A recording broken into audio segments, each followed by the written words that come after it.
Congratulation Bangladesh women's team টি-20 বিশ্বকাপের প্রথম ম্যাচে আজকে জয় পেল স্কটল্যান্ডের বিপক্ষে। তবে বাংলাদেশের ব্যাটিং লাইনটা খুবই খারাপ হয়েছিল। প্রথমে বাংলাদেশ ব্যাটিংয়ে নেমে তারা 119 রান করতে সক্ষম হলো।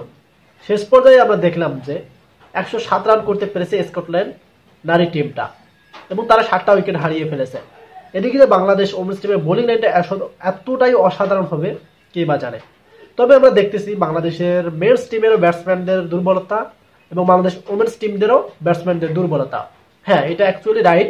কেননা একটা বিষয় খেয়াল করে দেখেন আপনারা, বাংলাদেশের মেন্স টিমটার মধ্যে বোলিং লাইন অসাধারণ, সেক্ষেত্রে ওমেন্স টিমটার মধ্যে বোলিং লাইন অসাধারণ। আসলেই বলতে কি মিলটা অনেকটাই, বাট এভাবে খেললে কিন্তু হবে না। স্কটল্যান্ড এটা কিন্তু অতটা শক্তিশালী টিম না। তারপরে যে শক্তিশালী টিমগুলো আছে, টিম পাকিস্তান, শ্রীলঙ্কা, অস্ট্রেলিয়া, এই যে টিমগুলো শক্তিশালী টিমগুলো আছে, তাদের সাথে যখন খেলা পড়বে তখন বাংলাদেশ কিন্তু এগুলো রান দিয়ে কিছু করতে পারবে না। বাংলাদেশের ব্যাটিং লাইন আসলেই একদম বাজে পারফরম্যান্স টিম। বোলিং দিয়ে কিছু হবে না যদি তারা ব্যাটিংয়ে নেমে রান করতে না পারে। তো সেক্ষেত্রে এই ম্যাচটাতে জয় পাবে কে বা জানে। সো যেহেতু প্রথম ম্যাচ, অবশ্যই এটা একটা জয়ের ধারাবাহিকতা রাখা প্রয়োজন। কেননা এই যে প্রথম ম্যাচটা জয় দিয়ে শুরু করলো, তাদের পয়েন্টটা কিন্তু বেড়ে গেল।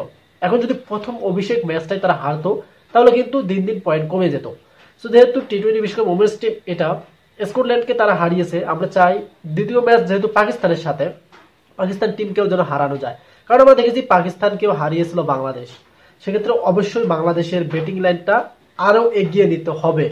বাংলাদেশের বোলিং লাইন যথেষ্ট ভালো আছে, তবে যদি ব্যাটিং লাইনটা একটু ভালো পারফরমেন্স করতে পারে তাহলে কোনো টিমেই কিন্তু তারা পাত্তা দেবে না, শক্তিশালী টিমের সাথে ভালোই মোকাবেলা করতে পারবে।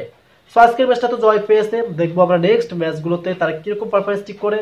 আর যেহেতু বাংলাদেশে তারা বলেই দিয়ে গেছে যারা নাকি সেমিফাইনাল খেলবে, কতটুকু তারা এই প্রত্যাশাটা রাখতে পারে অবশ্যই আমরা দেখবো। যদি ক্রিকেট ভিডিও পছন্দ হয় তাহলে আমাদের চ্যানেল সাবস্ক্রাইব করে রাখবেন। ধন্যবাদ।